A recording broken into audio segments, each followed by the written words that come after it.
So Ilhan Omar is back in the news today, and it seems that now she's taking on not just Israel, but now one of their good buddies in Washington, Elliot Abrams. Now, Miss Omar decided to, when Mr. Abrams was in front of Congress the other day, question him about his record on the Iran-Contra affair, and considering that he was convicted of lying during that whole ordeal, why should Congress trust him now?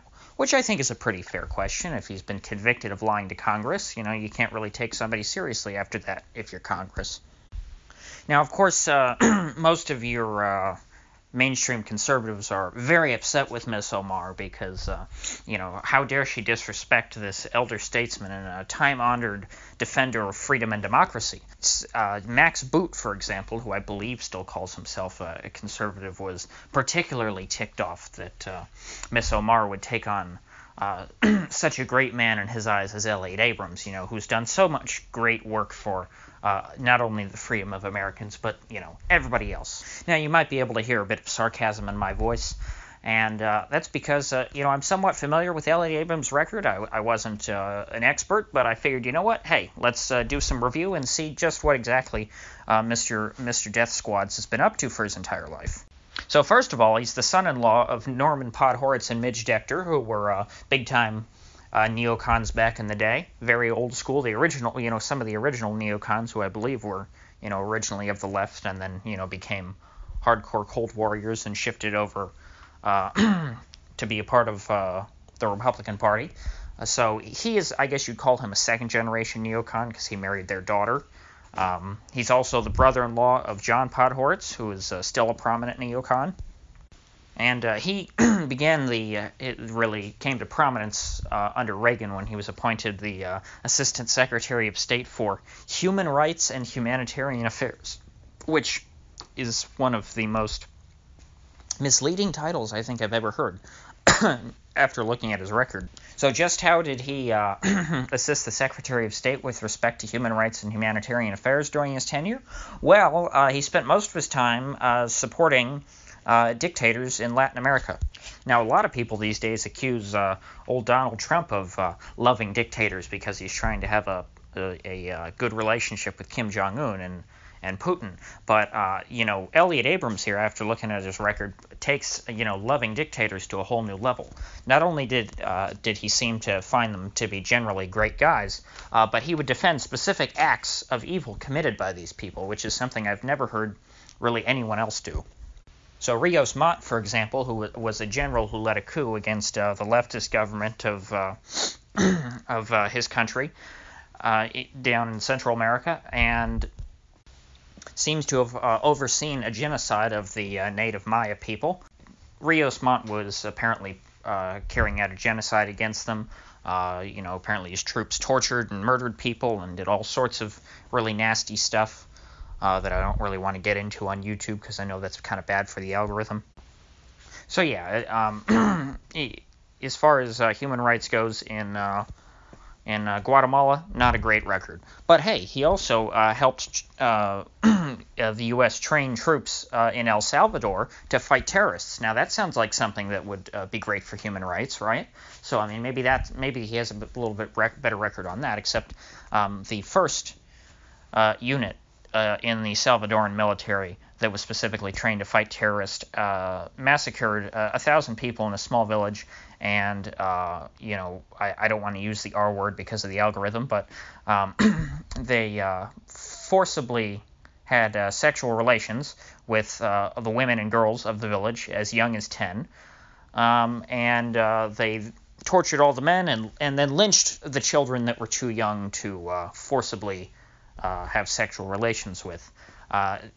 And they did that by stringing them up to trees and then slitting their throats. So I guess they didn't hang them, technically, because the slitting of the throat would have killed them. But they certainly did quite a number on the village, and they didn't even leave after that. They felt so comfortable with their actions that they stayed there overnight in the people's houses who they had just massacred, and then went to another village and did the same thing. So what did Elliot Abrams do at the time? Did he try and sanction the government of El Salvador and say, oh, these people are terrible and we have to we need to protect the human rights in Latin America and all that? Well, turns out Elliot Abrams went full truther. on the massacre.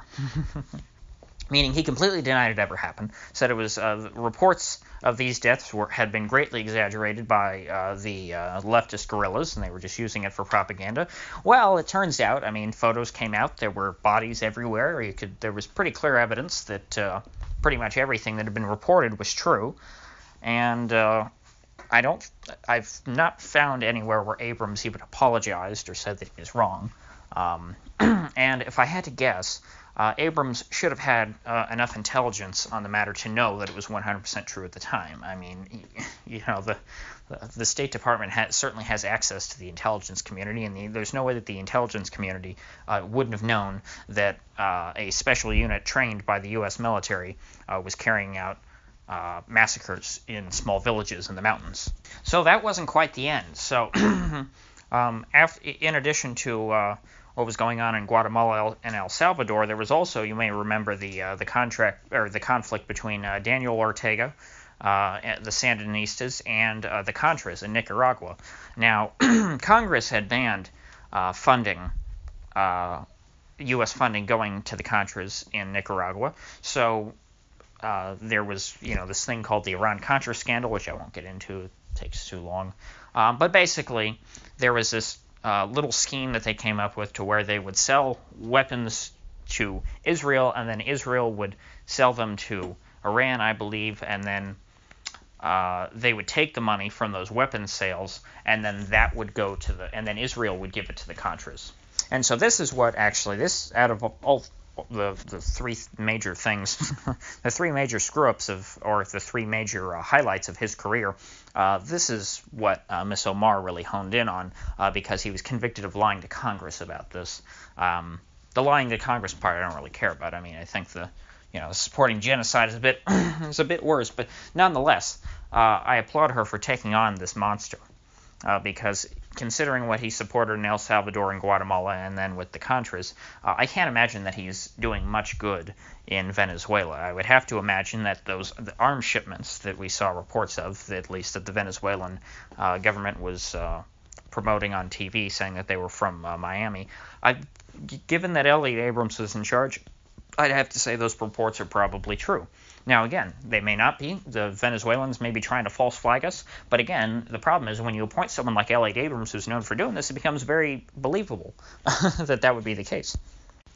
Now, that wasn't it. Unfortunately, being caught up in all these terrible scandals during the Reagan administration made Elliot Abrams so qualified that George W. Bush, the 43rd president, decided to bring him back into the administration to manage this time not humanitarian affairs, but rather global democracy.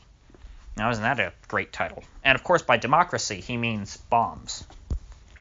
Because Mr. Abrams was very interested in instituting democracy in Iraq, which of course was led by Saddam Hussein, who was a non-democratically elected dictator. So if you need to know anything else about the guy, he was also, a big Iraq war booster within the Bush White House. So, I mean, I don't know how I could make this guy sound any worse than he is. I mean, he pretty much sounds like a monster.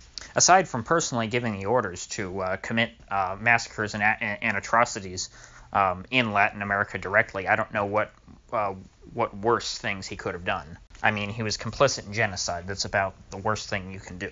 That's about it. If you've made it this far, I'd appreciate it if you like and subscribe. I'm going to be putting up videos every day from now on, so hopefully I'll build up somewhat of a following on here so that I'm not just talking into my phone every day.